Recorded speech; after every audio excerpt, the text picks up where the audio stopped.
A batch of unbaked bread rolls that I prepared never made their way into the oven, when I discovered on hearing his laughter Skye throwing them across the kitchen to Bertie, who was happily catching and eating the raw dough.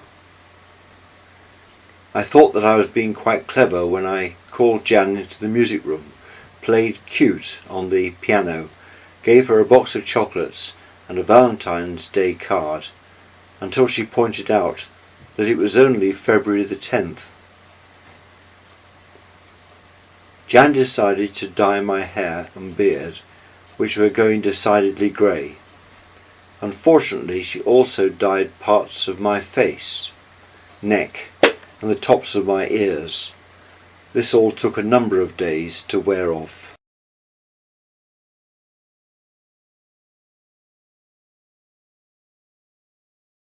Jan called me Bodget and Leggett after the bed at Catherine's house, which I'd supposedly mended, collapsed.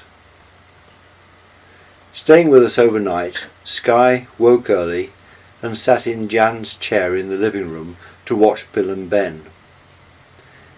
As Jan sat in the other chair, without being asked, he passed her glasses to her, saying, "There you are."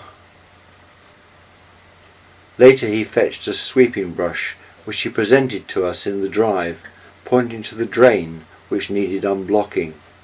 Very observant for a 3-year-old.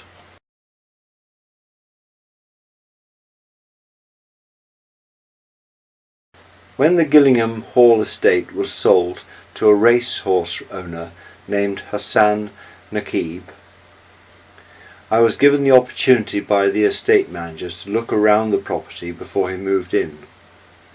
The bedroom in which Queen Victoria once slept, the 17th century priest hole, and the bricked up tunnel in the cellar which led to St Mary's Church. 2 churches were built on either side of the driveway to the hall. Why was this? Apparently this driveway was the old county boundary between Norfolk and Suffolk. On either side stood a monastery, All Saints and St Mary's. After the dissolution of the monasteries, All Saints was allowed to go to ruin. This is confirmed by the list of rectors in St Mary's Church. Up until 1600 there were 2 rectors, one for each church, and after that date only a rector for St Mary's. After moving in, Hassan's first action was to block the village footpath that follows the driveway to the hall with an electric fence. Then he called me to say that he couldn't understand why the community had fallen out with him. The fact that this footpath dates back to the Middle Ages, long before Gillingham Hall was ever thought of, probably had something to do with it. The alternative path that he offered went through the grounds of the ruined church. However, the local authority then closed the new path because of the danger of loose stonework falling off the building. One Sunday there were severe winds, and the Gillingham congregation found themselves trapped in at the end of a service as a tree had fallen across the only access road to the church. I walked over to the hall, and Hassan Nakib had the presence of mind to invite us all for refreshments, while his estate workers took chainsaws to the fallen tree. This helped to relieve some of the tension between Hassan and the people of Gillingham.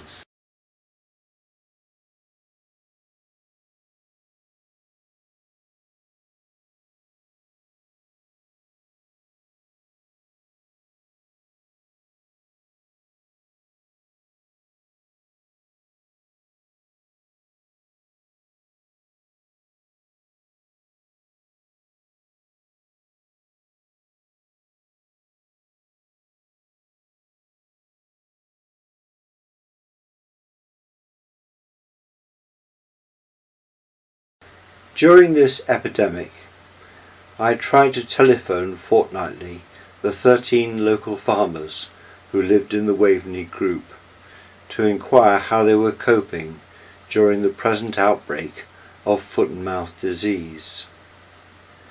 At Geldeston Hall, the flock, many of which were pregnant, was slaughtered because it had been in contact with contaminated sheep. However, no trace of the disease was found in them, and their bodies were taken away for incineration. It was a very difficult time for the farming community. Muriel Clark, who had been the organist at Ellingham and Kirby Cane churches for many years, had to have her legs amputated after suffering for some time. Her faith and determination to overcome her disability was quite inspiring. After 2 weeks in a special unit at James Paget Hospital, she was able, with the aid of a piece of wood, to transfer herself between wheelchair, armchair and bed. On the eve of the Mothers' Union garden party at the rectory, Jan and I prepared everything. Immaculately mown lawn, gazebos hired from the village hall, chairs borrowed, food prepared. All to no avail, as we experienced the most showery and blustery afternoon of the whole summer, and so the ladies had to sit in the lounge. Jan and I went to a garden party with Bishop David, the new incumbent of Rectory Meadow in Bramerton. Although neither of us wanted to go, it was a very pleasant evening, sitting in the garden chatting with a variety of clergy and spouses. I just love the card that Margaret sent me.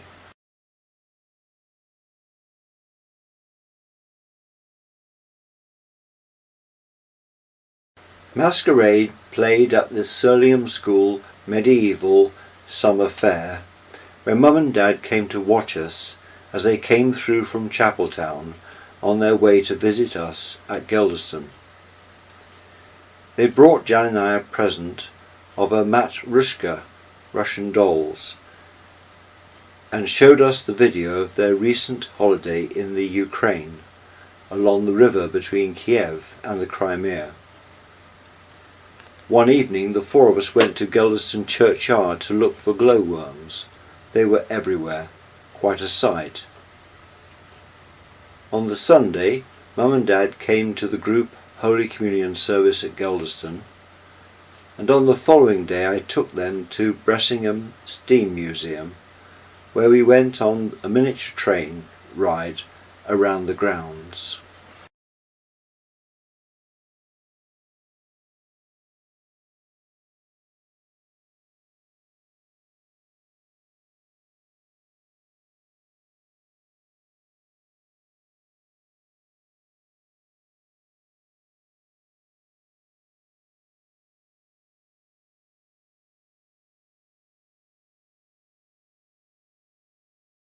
On the 9th of September 2001, Jan, Mum, Dad and I embarked on a week's cruise on the Llangollen Canal. On the 12th of September, as we awoke, Jan heard on the radio the news of the hijacking in the USA of aeroplanes that had been crashed into the World Trade Towers on Manhattan Island and the Pentagon in Washington the day before.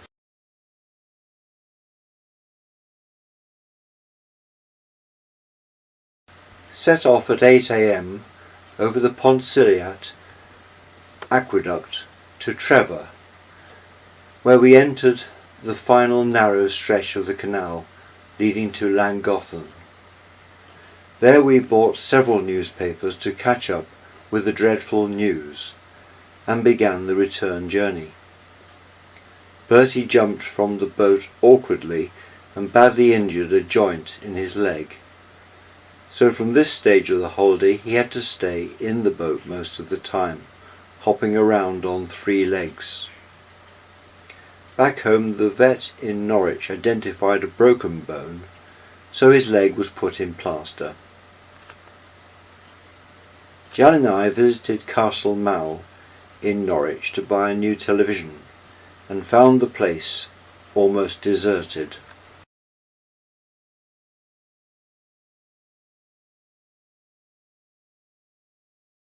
Catherine spent several weeks in Bristol staying with Paul as she looked for a house to rent. After several disappointments, she found a good 2-bedroomed house and raced a couple who were also interested in the property to the letting agent's office on the other side of Bristol. They went in their car, and Catherine used a combination of running, buses and a taxi. She was obviously determined, and did arrive first and secured the tenancy.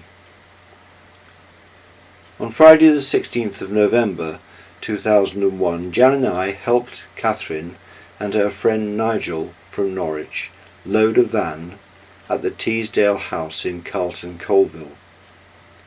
Nigel did a very good job of loading everything. Catherine, Skye and Mitty set off, with Nigel driving them just after midday. They were in their new Bristol home by 10 p.m. after some heavy traffic on the way. Catherine told us that she was now making many friends with other mothers in Bristol.